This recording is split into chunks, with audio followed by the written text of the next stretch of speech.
Galicia pasa a fase 2 da desescalada. As novas medidas permitirán visitar os centros da terceira idade e o baño nas praias. O movimento entre provincias continuará estando prohibido. Que tal? Boas noites. De seguido ampliamos esta información, pero antes actualizamos os datos do COVID-19 na nosa contorna. Segue baixando o número de casos activos por coronavirus na área sanitaria de Pontevedra e o Salnés. Hoxe contabilízanse 40, fronte aos 50 que se registraban onte. Ademais, tan só unha única persoa continúa ingresada nesta área sanitaria. En concreto, está hospitalizada no Hospital do Montecelo. O Quirón Salud e o Hospital do Salnés mantéñense sen ninguna persoa ingresada. O número de persoas que superaron a enfermidade en Pontevedra e o Salnés ascende a 817 pacientes. Son 11 persoas máis ca onte. Na área sanitaria de Santiago, a que pertence ao Hospital do Barbanza, mantéñense activos 161 casos. Este dato non presenta variación con respecto á xornada de onte. No conxunto de Galicia, continúa reducíndose o número de casos activos por coronavirus. Segundo os datos facilitados polo Sergas, nestes momentos hai 920 casos activos. Son 70 menos ca onte. En toda a comunidade superaron o coronavirus algo máis de 9.600 persoas. O número de falecementos acada a 610 vítimas mortais. Parte dos contaxiados por coronavirus rexistrados dende o inicio da pandemia son profesionais sanitarios. Na área de Pontevedra e o Salnés, 142 traballadores infectáronse pola COVID-19 dende que comezou a crise sanitaria. Dito de outro xeito, algo máis do 3,5% dos sanitarios desta área deron positivo. O dato deuse a coñecer despois de que a xerencia da área sanitaria tomase a decisión de facer test aos seus traballadores e os das empresas externas que traballan para os distintos centros. Estas probas fixéronse entre o 11 e o 20 de maio. En total, nesta área sanitaria traballan algo máis de 4.000 persoas, incluindo os profesionais das empresas externas. Como adiantábamos ao principio das novas, Galicia entrará na fase 2 o vindeiro luns. As 4 provincias avanzan no proceso de desescalada. Co arranque da próxima semana entrarán en vigor novas medidas de alivio nas restriccións que estaban establecidas a toda agora. Ábrese a posibilidade de visitar a maiores en centros da terceira idade e tamén estará permitido o baño nas praias. Iso sí, Galicia manteránse aínda sen mobilidade entre provincias. A partir do luns da semana que ven, Galicia entra na segunda fase da desescalada. O avance das 4 provincias desvelaba hoxe o ministro de Sanidade. En Galicia, las 4 provincias, Lugo, La Coruña, Ourense e Pontevedra. Segundo Salvador Illa, a decisión basease na máxima do Goberno Central de que cada paso que se dea no proceso de desescalada sexa seguro. A nova fase na que vai entrar a nosa comunidade supón medidas de alivio nas restriccións que se estaban a aplicar á cidadanía na fase 1, na que aínda continuaremos ata o luns. A partir da semana vindeira, ábrese a posibilidade de visitar a familiares que se atopen en residencias de maiores. Tamén vai estar permitido o baño nas praias e poderás empregar o interior dos locais do sector hostaleiro. Tamén se poderá ir ao cine ou ao teatro con aforo limitado a 1/3 e entrar en máis comercios. Nesta nova fase non haberá franxas horarias en ningunha parte do territorio, aínda que sí horarios preferentes para a poboación vulnerable. Minutos antes de coñecer a noticia, o presidente da Xunta amosábase convencido de que Galicia lograría pasar de fase. Alberto Núñez Feijóo aproveitaba para facer un chamamento a cautela e seguir respectando a distancia social malia o cambio de fase. Sin dúbida, temos que seguir sendo cautos. A vacina potente, importante, a única que existe é a distancia física xunto coa hixiene e, adicionalmente, as mascarillas cando non é posible garantir a distancia física entre as persoas. O que Galicia non consegue polo de agora é a mobilidade entre provincias, unha postura que defendía a Xunta, pero que non contou finalmente co visto bo do Executivo Central, o entender que a limitación da circulación das persoas segue a ser clave para controlar a enfermidade. Acabámolo de ver, Galicia entrará na fase 2 a partir do vindeiro luns, pero hoxe xa hai novidades nos concellos de menos de 10.000 habitantes. Neses municipios xa non hai franxas horarias para ir pasear. Os menores de 14 anos poderán sair á rúa acompañados dos 2 proxenitores e está permitido afastarse ata 5 km da vivenda. Neses concellos tamén hai cambios na hostalería. Poderá consumirse xa no interior de bares e restaurantes cun límite do seu aforo do 40%. O Boletín Oficial do Estado publica hoxe a orde que elimina as franxas horarias para paseos e deportes en concellos de menos de 10.000 habitantes e que teña unha densidade de poboación inferior a 100 habitantes por quilómetro cadrado. Dende hoxe, os veciños deses municipios poden sair pasear ou facer deporte a calquera hora do día. Ademais, os menores de 14 anos poderán sair pasear cos dous proxenitores xuntos. Tamén se flexibiliza o ámbito territorial en que poderán desplazarse. Nesas saídas está permitido agora afastarse ata 5 km da vivenda, tanto dentro do municipio como nalgún concello limítrofe, se este tamén cumpre as condicións de ser unha localidade de menos de 10.000 habitantes e pertence á mesma provincia. Na mesma orde publicada hoxe, hai tamén novidades para o sector da hostalaría. Permítese a reapertura de locais para consumir no seu interior agás discotecas. O límite do aforo será do 40%. Nestes concellos tamén muda o aforo das terrazas de bares e restaurantes, que se amplía ata o 50% da súa capacidade. En base a esta orde, tamén se autoriza a reapertura de mercados ambulantes. Neste caso, cada concello será o encargado de determinar a distancia entre cada posto e o resto de medidas para garantir a seguridade de traballadores e compradores. As salas de lectura das bibliotecas estarán abertas e tamén poderán utilizarse os ordenadores de consulta, pero sempre cun 30% da capacidade total e limpando tanto a zona de lectura como os ordenadores ou outros dispositivos entre un usuario e outro. O igual que na fase 2, na que Galicia entra o luns, nestes concellos xa se poderán facer velorios de ata 15 persoas nun espazo pechado. Nos enterros poderán participar 25 persoas e as igrexas pola súa banda poden abrir o 50% da súa capacidade. A hostalería de Ribeira prepárase para a súa reapertura durante a fase 2. O sector vende consensuar os horarios de peche durante a desescalada. Entre semana permanecerán abertos ata as 12:30 da noite, mentres que os fins de semana terán de límite ata as 2 da mañá. A pesar de que xa está permitida a apertura de terrazas, o certo é que a maior parte da hostalería de Ribeira permanece parada. Os hostaleiros optaron por agardar a fase 2, que previsiblemente se iniciará o próximo luns, cando ademais das terrazas estará permitida a apertura do interior dos locais con aforo limitado. Entre semana abrirán ata as 12:30 da noite, mentres que fins de semana e vésperas de festivo terán como límite as 2 da madrugada. Outro dos sectores que eu creo que está traballando en estes momentos con moita responsabilidade e sentido, que é a da hostelería, e pensando que en fase 2, como é previsible que Galicia entre, xa van a poder abrir con un aforo limitado e van a poder en estes momentos pois ter determinadas atencións e horarios, pois chegamos a un acordo con todos eles que o horario desta fase 2, no que vai a ser a diario, sean as 12:30 da noite, tanto para o cierre do establecimiento como das terrazas, e o fin de semana sería 1:30 para as terrazas e as 2 para o que é o seu local, non? Polo tanto, en esta fase que non está permitido o ocio nocturno, pois se chega a estas medidas que eu creo que unha vez máis amosan a responsabilidade que está tendo este sector, por outra parte tan castigado pola crisis como a da hostelería. O Concello permitirá, ademais, a colocación de elementos auxiliares nas terrazas que conteñan os produtos de maior venda para facilitar así o servizo e non ter que acudir constantemente ao interior dos locais. Seguimos, como cada día, analizando as diferentes partes do sector comercial da nosa contorna. Dende a declaración da pandemia polo coronavirus aumentaron as vendas de complementos vitamínicos para fortalecer o sistema inmune. Así non lo confirman nun herbolario de Noia, onde tamén están a rexistrar un incremento da demanda de produtos para a relaxación.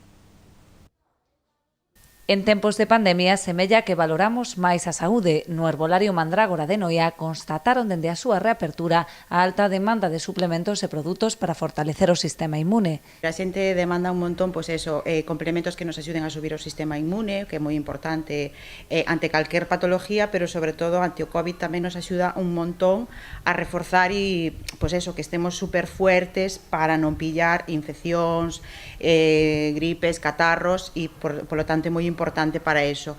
Logo tamén nos demandan a vitamina D3, que é moi importante a nivel óseo, sabes? Sobre todo despois de tantos días de confinamento que non estábamos expostos á luz. E sobre todo eso, van demandando a nivel sistema inmune, é o que máis están demandando. Non cabe duda que si se venden outros complementos, tamén a alimentación especial, que a que tamén é moi importante pois para xente intolerante, alergias, celíacos, pero sobre todo protegerse. E ademais de mimar o corpo, non hai que descoidar a mente. Tamén están a ter moita saída aqueles produtos que favorecen a relaxación ou axudan a conciliar o sono. A xente, como se dorme mal, se está nervioso, pois si se piden complementos para eso, para relajarse, incluso axudar a dormir. E bueno, sí, tamén un dos máis importantes é eso, sistema inmune e sobre todo relajación. A pesar da baixada das vendas durante a etapa de confinamento, esta emprendedora noiesa e o seu irmán reabriron o negocio con gran optimismo. O ser unha tienda pues, de alimentación tamén, nós en principio sí que poderíamos seguir abrindo pues, todos os días, ¿no? Pero por seguridade, sobre todo porque como tampouco vivimos solos e temos xente maior, pues un pouco por prevención nos decidimos pechar todos os días, menos un día que abríamos a semana, vale? Eso foi no mes de marzo e abril. Xa a partir de maio xa decidimos abrir e a verdad que, a ver, o parón notouse evidentemente, ainda que vendías un día a semana non era suficiente. Pero bueno, ahora vamos retomando pouco a pouco e bueno, hai que pensar sempre en positivo e eu creo que vamos a salir adiante. Pois que mellor consello que ese, pensar en positivo e fortalecer a nosa saúde para estar mellor preparados ante un futuro rebrote do COVID-19. A crise do coronavirus leva a Deputación de Pontevedra a prescindir de algúns dos seus programas durante este ano. O ente provincial decidiu cancelar, por exemplo, o Depo Termal en ruta coa Depo ou Depo Aventura a Lanzada. A presidenta provincial indica que estes programas retomaránse no 2021, tal como estaban previstos ou adaptados á situación sanitaria do momento. A crise sanitaria da COVID-19 leva por diante parte dos programas da Deputación de Pontevedra deste ano. Ante o risco de contaxios e a imposibilidade de adaptalos ao actual contexto, o ente provincial decidiu suspender os programas Tecendo Lazos, Depo Termal, Depo en Marcha, En Ruta coa Depo, Depo Aventura Lanzada, Depo Desafío, Depo Andainas, Campamentos Deportivos e Conectadas 2020. A intención é retomalos no 2021. Todos estes programas serán retomados cara ao ano 2021. Si as circunstancias son de normalidade, serían exactamente coas mesmas características que ata agora tiñan, e se non, os modificaremos para respostar á nova realidade, pero para cara ao ano 2021 os imos a retomar todos.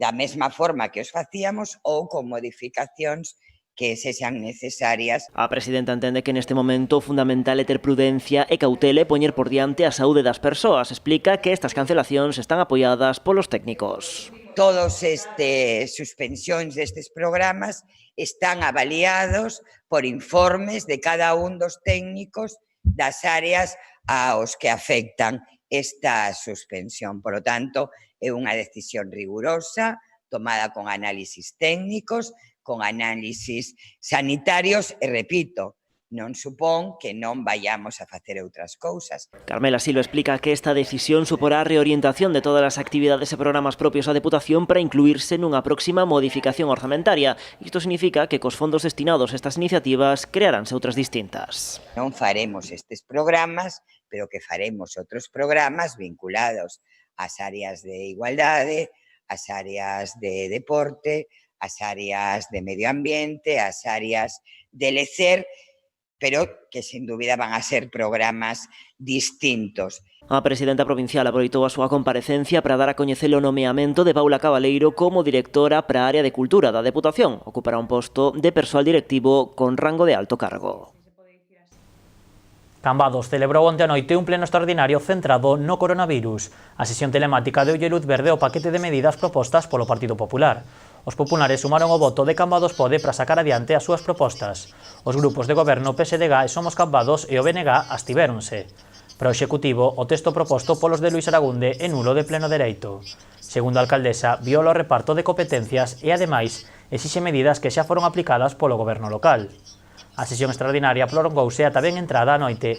De feito, a votación sobre as propostas do Partido Popular tivo lugar contra a medianoite. Dado o extraordinario do pleno, a alcaldesa concedeu quendas de intervención 3 veces máis longas do habitual. Tempo que, así a todo, non lle pareceu suficiente nin ao PP nin a Cambados Pode. Pois precisamente nese pleno tamén se abordou a polémica do mercado ambulante de Cambados. O líder de Cambados Pode acusou a Xurxo Charlín de ameazas e coaccións aos vendedores, palabras que lle custaron 2 chamadas á orde. Estas acusacións chegan nun momento no que o goberno local acadou un acordo cos vendedores ambulantes para reabrir o mercado. A reapertura do mercado ambulante de Cambados finalmente acordouse antes do pleno no que se debatiría esta cuestión. Para elo foi necesario que o goberno local se reunise cos vendedores ambulantes. Ambas partes expuxeron as súas propostas e finalmente os 180 comerciantes ambulantes de Cambados abrirán os seus postos o vindeiro 27 de maio. Aceptaron, digamos, a proposta que fixemos de trasladar, de buscar novas zonas, e con eso que conseguimos é que poidan vir todos os ambulantes na primeira feira. Sí que vamos a ter que cumprir unha serie de restriccións de sanidade que nos obliga o decreto da fase 2, pero nos esperamos que coa colaboración que ahora que van mostrar, que nos dixeron que iban a mostrar os ambulantes para a apertura do mercado e coas normas de sanidade que imos ter, pois que se poida facer con total normalidade e que cumpla, digamos, a legislación vixente. Estas normas obrigan a separar os postos 6 metros de forma frontal e 3 de forma lateral. Para axustarse a normativa, o mercado ambulante ampliarase. O ampliar a separación entre puestos o chegar ao último de Santomé, vamos a utilizar novas zonas, que sería o parking de Santomé e o brazo de mar que queda desde o cruce das Goritas hasta Casa do Mar. Os últimos puestos, aparte dos que xa nos solicitaron, colocarémolos na Rúa Nova. Eso sí, delimitaremos todo o mercado con vallas ou cintas, faremos 3 accesos. O traslado dos postos á Rúa Nova foi o foco da polémica xurdida entre ambas partes. Con este novo acordo, 16 postos terán que trasladarse temporalmente a esta localización. Dende o goberno aseguran que cumprirán con todas as medidas de sanidade. A nosa intención é, en principio, coa planimetría e coa distintos ubicación dos postos, facer a menos molestia posible. Van empezar aquí na Rúa Nova, no cruce da Cultural co Opósito, e van chegar ata a Rúa Hospital, ata o cruce da Rúa Hospital. A acceso vai ser por aquí, pola Avenida de Galicia, saída na Rúa Hospital.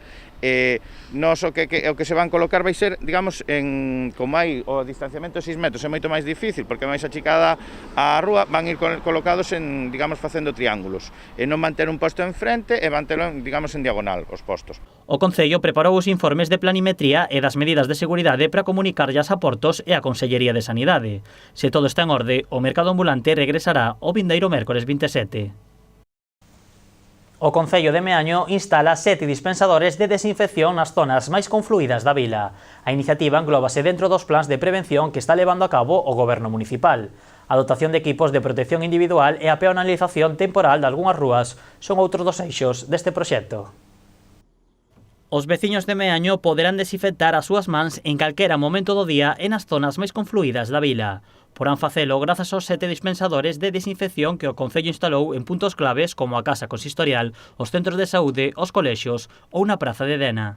Fomos ampliando este tipo de medidas de desinfección, aplicando desde o domingo 3 de maio, instalamos uns dispensadores de pedal. A iniciativa xurdeu a través duns operarios municipales e unha empresa daqui de Meaño. Esta medida é un dos 3 eixos do programa de prevención do Concello de Meaño. Este punto complétase coa desinfección diaria de algunha rúa do municipio. Os dispensadores están sendo moi utilizados pola veciñanza. Sobre todo que dá un poquinho de autonomía. Cada vez que entran no coche e saen ou van a entidades bancarias ou van a facer algún tipo de compra, pois é moi cómodo. Está tendo bastante éxito. Sobre todo que está instalado en Dena. Outro dos puntos deste plan de prevención é a dotación de equipos de protección individual. Para personal, casi todos os servicios que temos son municipais, son xestión propia. Entón, dotámonos, compramos os EPIs, as mascarillas, compramos nas farmacias, e hidrogel tamén, e dotamos o personal. No servicios de centros sociales fixemos algo similar, incluso máis con reforzo de personal e tamén con indumentaria. Compramos varias mudas porque tiñan que ir a asistencia a domicilio. Entón, o tema do EPIs, desde o inicio, tomámoslo bastante en conta. Este punto tamén se completa co reparto de máscaras de forma gratuita por parte do Concello. O último dos puntos do eixo está destinado a garantir o distanciamento social. Para elo peonalizaranse algunhas rúas de xeito temporal. No tema de Dena, que é onde maior poboación temos, e había moita xente camiñando. Aí o que fixemos foi cortar 3 viales e permitimos que as familias con neno, bicicletas, señores maiores poidan camiñar sin ningún tipo de problema con total seguridade onde non circulan os vehículos. O uso continuo destes dispensadores demostra a gran acollida que tivo para a veciñanza, nun concello no que apenas se registraron unha decena de avisos por incumprir as normas. O alcalde agradeceu o bo comportamento da súa localidade. A loita contra o coronavirus fai necesaria a desinfección incluso dos vehículos. Por este motivo, o Servizo de Autolavado Autoguas de Vilalonga instalou unha máquina de ozono. A desinfección faise en tan só 6 minutos. Os novos tempos obrigan os negocios a reinventarse. As medidas hixiénicas e sanitarias son esenciais neste momento para loitar contra o COVID-19. Para adaptarse a esta situación, o Servizo de Autolavado Autowash de Vilalonga instalou unha máquina de ozono para desinfectar vehículos. Bueno, pues a raíz desta pandemia, pues tuvémonos que movernos e tratar de conseguir a máquina como fora, porque veíamos que os clientes que viñan a lavar nos preguntaban e nos... Entonces tuvemos que reinventarnos, buscala e ahora mismo pues a temos funcionando e os clientes a verdade que están moi convencidos e moi contentos. O seu uso é moi sinxelo e levas a cabo en tan só 6 minutos. É unha máquina moi fácil de usar, o cliente pon o coche, abre a porta, mete a mangueira aí dentro, cerra as portas e xa empeza a traballar. Bota 4 minutos botando ozono, cando pasan eses 4 minutos, pasa o botón naranxa, 2 minutos coas portas abertas. Cando pasan eses 2 minutos, o cliente xa pode marchar co coche desinfectado. A empresa abriu as súas portas en novembro do ano pasado. Con tan só 4 meses aberta, xa tivo que enfrontarse á parálise provocada polo coronavirus. Aínda así, dende o negocio non dubidaron en instalar a nova máquina desinfectante, unha iniciativa que agradeceu o alcalde de Sanxenxo. Por nestes momentos que corren ter esta iniciativa de poñer en marcha un produto que é necesario, arriesgando o seu diñeiro privado, diñeiro do seu bolsillo, que neste momento é moi complicado, por tanto, ter esa fuerza e reinventarse, como ben dixo el, para adaptarse aos novos tempos, pois é de agradecer, non? Sanxenxo é unha mostra máis de que creceu gracias a xente emprendedora, como é o caso de Javier ou dos seus socios que o acompañan. A empresa colabora co Concello de Sanxenxo para a desinfección dos vehículos municipais, incluídos os dos servizos de protección. A máquina elimina o 99,9% dos fungos e bacterias. Ademais, non é visible e elimina todos os malos olores do vehículo. Tan só leva 4 días instalada, pero a resposta dos clientes está sendo moi boa. Dende esta canle tamén quixemos sumarnos á desinfección dos nosos vehículos. Na Illa da Arousa preocupa o uso das praias. O Concello avanza que vai intensificar a vixianza dos arenais da localidade nesta fin de semana para garantir que se faga un uso correcto delas. A Policía Local esforzarase en controlar as praias. De feito, no primeiro día no que comenzaron a sancionar multaron a 6 persoas. Entre os sancionados, veciños da localidade, pero tamén persoas censadas en municipios de Ourense. Dende o Concello lembran que polo de agora aínda estamos na fase 1 e que polo tanto non está permitido nin bañarse, nin tomar o sol na area, nin pasear fora do termo municipal. Dende que se decretou o estado de alarma, na Illa da Arousa tramitáronse 38 denuncias por incumprimento das restriccións, 8 delas relacionadas coas praias. O Concello de Vilagarcía entregará aos maiores de 65 anos un bono para facerse coas máscaras. A idea é que os anciáns poidan canxealo por estes elementos de protección nas farmacias da cidade. A medida preténdese implantar nos vindeiros días.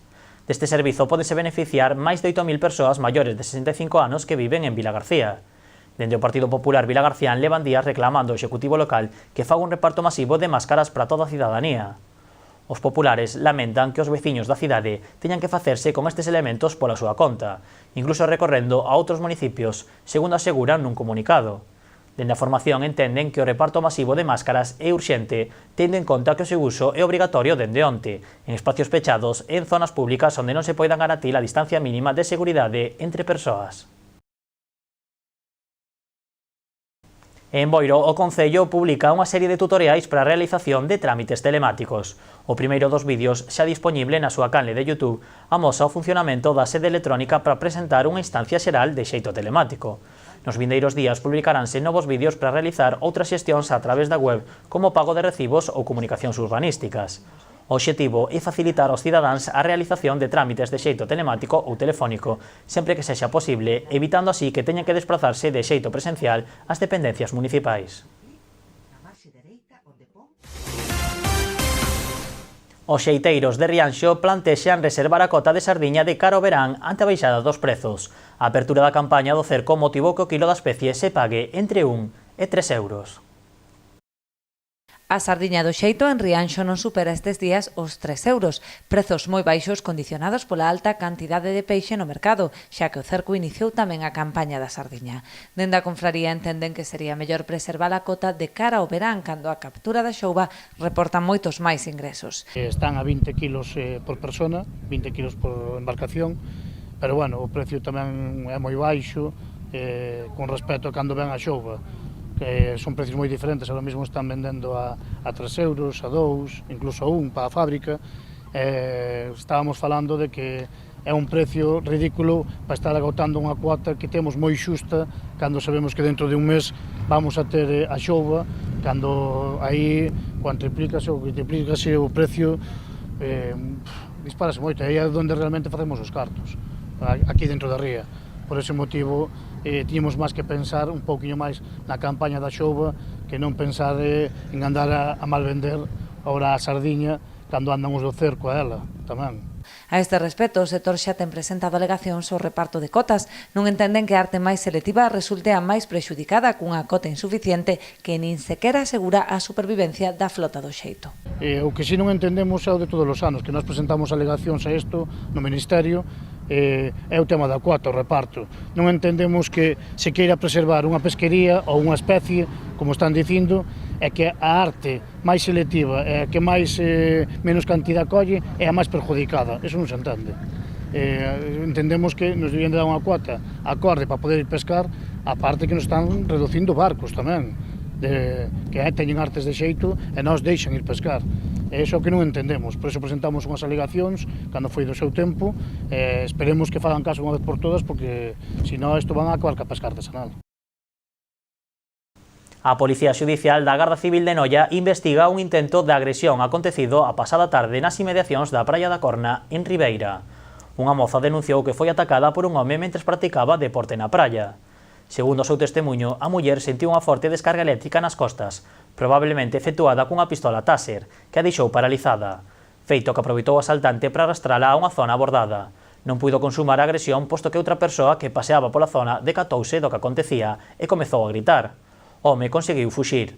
Agora a Garda Civil intenta dar co paradoiro do presunto autor dos feitos.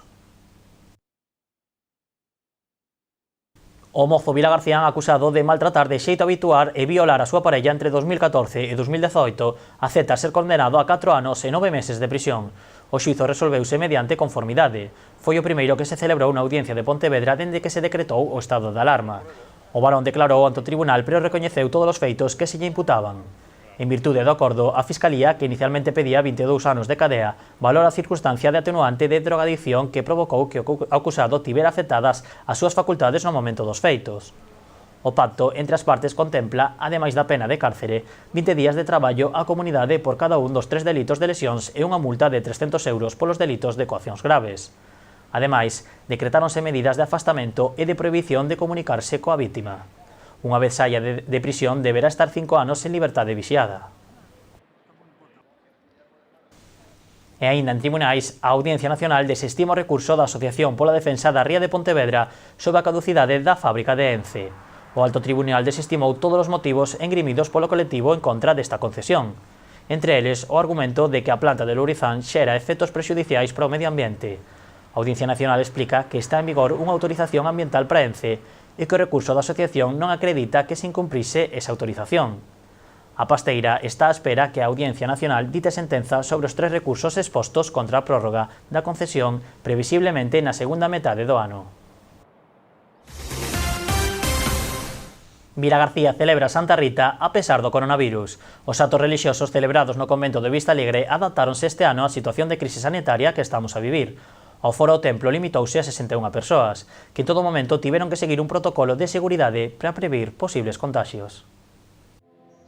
Día de Santa Rita en Vilagarcía marcado pola crise do coronavirus. Os actos relixiosos previstos para esta xornada no convento de Vistalegre adaptáronse a un protocolo de seguridade acordado polas Madres Agustinas e o Concello Vilagarcián para evitar posibles contaxios. A habitual imaxe do santuario teigado de fieis mudou hoxe por estoutra cun aforo moi reducido. O plan contempla unha capacidade máxima de 61 persoas. Para acceder é necesario ademais dispoñer dun ticket. Dentro do santuario tamén se elaborou un reparto dos espazos para garantir a distancia mínima entre as persoas. En cada banco só puideron sentar 2 fieis. En todos os actos é obrigado o uso da máscara en todo momento e os asistentes non poden levar ningún tipo de ofrenda ou candeas. Ademais, despois de cada oficio, os bancos son desinfectados. Estas imaxes, por exemplo, corresponden á misa das 9 da mañá. A pesar da excepcionalidade do momento, os actos relixiosos puideron celebrarse con total normalidade. Nadie tiene amor más grande que el que da la vida por sus amigos. Vosotros sois mis amigos si hacéis lo que yo os mando. Con todo, unha das consecuencias da pandemia da COVID-19 é a cancelación da multitudinaria procesión que este ano tivo que quedar na casa. Mais alá dos actos relixiosos, nesta típica festividade de Santa Rita tampouco faltou a música. O Concello de Vilagarcía puxo en marcha a iniciativa Son da Casa con actuacións musicais para todos os gustos. A iniciativa busca chegar o espírito festivo aos fogares nunha data marcada en vermello no calendario dos vilagarciáns. Na sesión bermuda que está a ver imaxes participaron entre outros o grupo Nos de Sobradelo e Dani Barreiro. A emisión destes especiais Son da Casa pódese seguir a través das redes sociais do Concello de Vilagarcía. Tamén os poden ver nas redes sociais de Canal Rías Baixas e a través da súa televisión. En cante rematemos as novas, deixarémolos coas actuacións da banda TNT, Pablo González Somoza e unha banda creada especialmente para a ocasión e que integran Gonzalo Arca, Nacho Pérez, Antonio Casado e Pepe Santamaría. Por certo, xa saben que Canal Rías Baixas emitiu a través da pequena pantalla 3 misas de Santa Rita ao longo desta xornada. Se vostedes non tiveron ocasión de velas, saiban que tamén as poden atopar no noso Facebook, Twitter e canle de YouTube. Noia Histórica realizou esta mañá a entrega de premios da campaña Morriña de Ti, desenvolvida pola Asociación Galega de Xerencias de Centros Comerciais Abertos. Tamén se outorgaron os premios do concurso de Facebook organizado por Discomóvil Chocolate. A chuvia non foi impedimento para que os gañadores das campañas comerciais desenvolvidas por Noia Histórica durante o confinamento recolleran os seus premios. Pois dentro da campaña de dinamización que Noia Histórica foi levando en colaboración con Discoteca Chocolate, tamén de Noia e da Asociación Galega de CCAs, pois co xeto de seguir dinamizando o comercio e levar un poquinho máis levadeira o que foi o confinamento. Estas dúas campañas celebráronse a través de Facebook, unha delas foi nunha xornada nocturna de discoteca en directo por DJ Telo, e a outra pois consisteu nun concurso que o premio era un vale de compra. María Jesús Quintáns resultou agasallada cun vale por valor de 50 euros na campaña Morriña de Ti. No concurso de Facebook organizado por Discomóvil Chocolate entregáronse 3 premios, unha sesión de Discomóvil de 3 horas que recaeu sobre Laura Fajardo e 2 vales de compra de 50 e 40 euros respectivamente, que foron entregados a Sandra Blanco e Juan Rodríguez.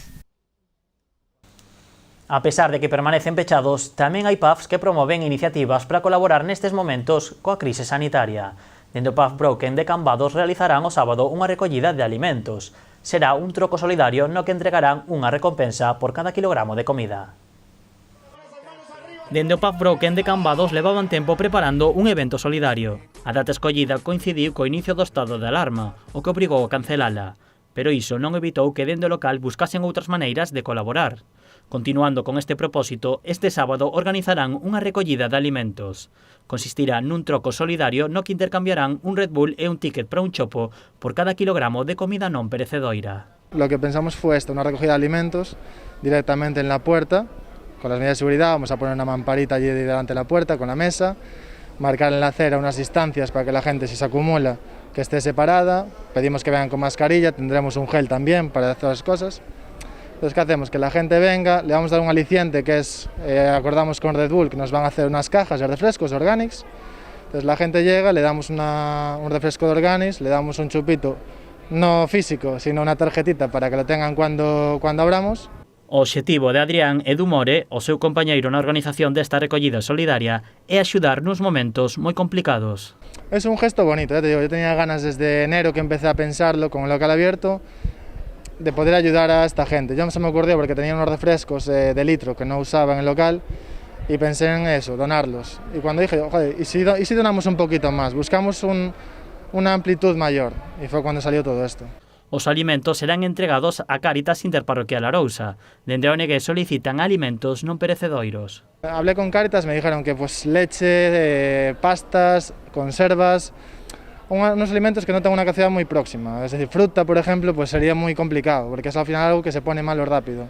Nosotros vamos a recoger, luego vienen ellos a por los productos y los repartirán por las casas o mismo en su centro. A iniciativa chama máis atención vindo dun pub, un dos sectores que máis van a sufrir a parálise provocada polo coronavirus. Meses complicados en los que las facturas de mercancía llegan a posteriori y siguen llegando, llegan facturas de luz, de agua, las tasas el ayuntamiento las paró, gracias a Dios.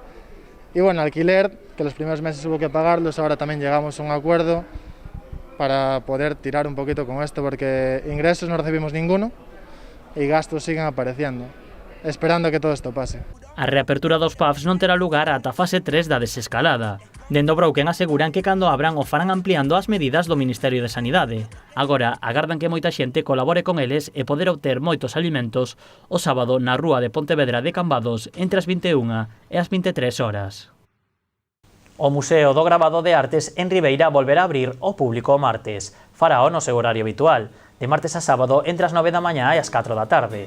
Aqueles que se pasen polo centro ata o 26 de xuño poderán desfrutar da exposición Barbantiarte, que reúne a 80 artistas de todas as disciplinas.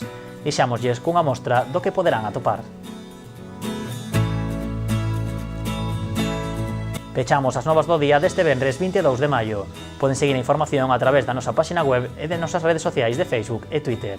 Agora deixámosvos de novo co especial das festas de Santa Rita de Vilagarcía. Boas noites.